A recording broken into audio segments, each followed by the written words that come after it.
What the... Oh, come on, really? These files are all from December. Well, you didn't do them then, so you have to do them now. I thought Joy from marketing was supposed to cover these. Yes, but a snowstorm trapped her in a small town where she got married, threw her career away, and decided to stay forever. Fine, whatever.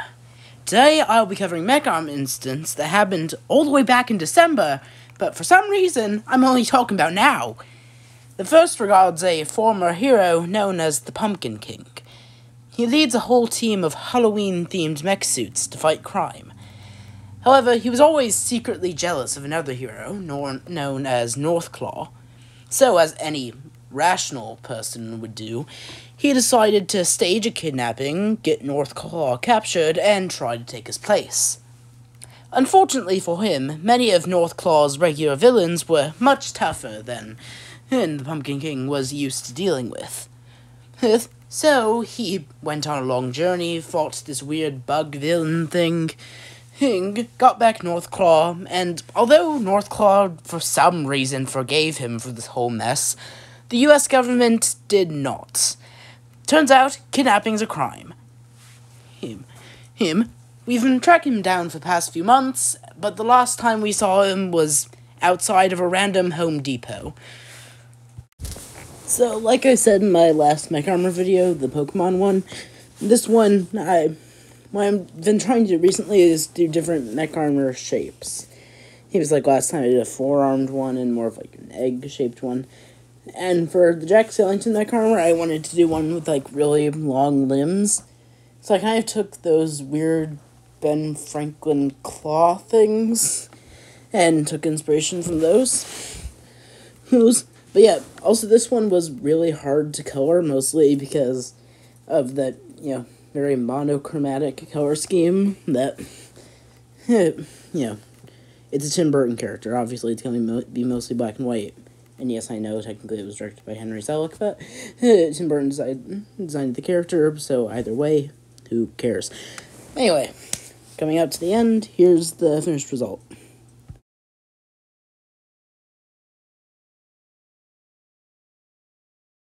Okay, the next one is quite the story. A few months back, a group of Mech Armor-wearing German terrorists broke into an expensive Christmas party hosted by a very well-off corporation. Well, they weren't actually terrorists, but we'll get to that later. Unfortunately for them, one of the guests of the party happened to be a New York cop named John McClane. John McClane, who, as all cops do, had his own Mech Armor. It wasn't as high quality as the German terrorists, but it was enough to... It was enough to take care of most of them. However, some issue arrived when some people from the Mech Armor Association, the company I currently work for, showed up. One of our guys, I don't know who, accidentally sent off an EMP, hoping to shut down some of the German Mech Armors. Unfortunately, this only shut down John's Mech Armor, while also opening the vault that they were after the whole time. Sir, wasn't that you? What? No. Yes, you were the one who asked for the EMP. Changing the subject now, eventually John was able to kill the last of the German terrorists, some Harry Potter-looking bloke named Hans Gruber. However, all of this was outside of his jurisdiction, so we've been looking for him for the past few months. Is it fair? Well, life isn't fair. Deal with it. First off, yes, Die Hard is a Christmas movie. Second, and I think this is my least favorite one of the episode. Mostly because it was a bit harder to do than most other Mech Armors, because John McClane, as a character, doesn't really have a lot to pull from. Design-wise, it's pretty much just a guy. So, that's my dog. She's barking at a cat. Anyway,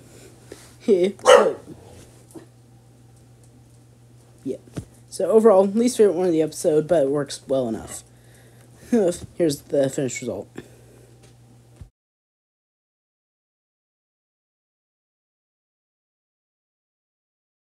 last Mech Armor we'll be looking at today here is honestly one I'm still quite confused by.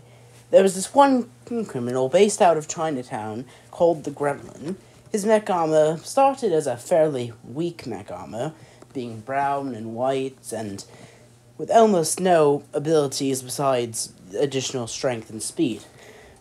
The absolute worst thing about the suit was it had one very easy to exploit weakness. It seemed to be one of those weird moonlight armors that I talked about last October, that when hit with sunlight, overheat. However, after he escaped prison, he got his mech armor upgraded, and immediately began wreaking havoc. Not only was this suit stronger and faster, it also could shoot multiple projectiles and weapons, including bullets, buzzsaws, and even a chainsaw. Not only that, he also built an army of robot clones that served as a whole entire army. However, unfortunately, his suit still had the sunlight weakness, so his rampage only lasted for a single night. Well, that's all, and Merry Christmas, I guess. I don't know, humbug. So, like I said at the end of the section, I did accidentally delete the footage for the stripe drawing, but I still had the drawing. I didn't want to waste it, so I just inserted a different stripe drawing I did last year for the horror characters and supervillains. And for the Mech Armor, I wanted to very much differentiate it from the superhero one. And I do very much feel like I went and, I did that. Ironically, the Mech Armor does look a lot more like the actual character than the superhero one does. Also, for the drawing, even though you can't see it, I did a cool framing device where I had him throwing multiple buzzsaws, and they lead up to the character, so they draw your focus to it. You'll very much see it once, this drawing's done, and Also, yes, Gremlins is obviously a Christmas movie.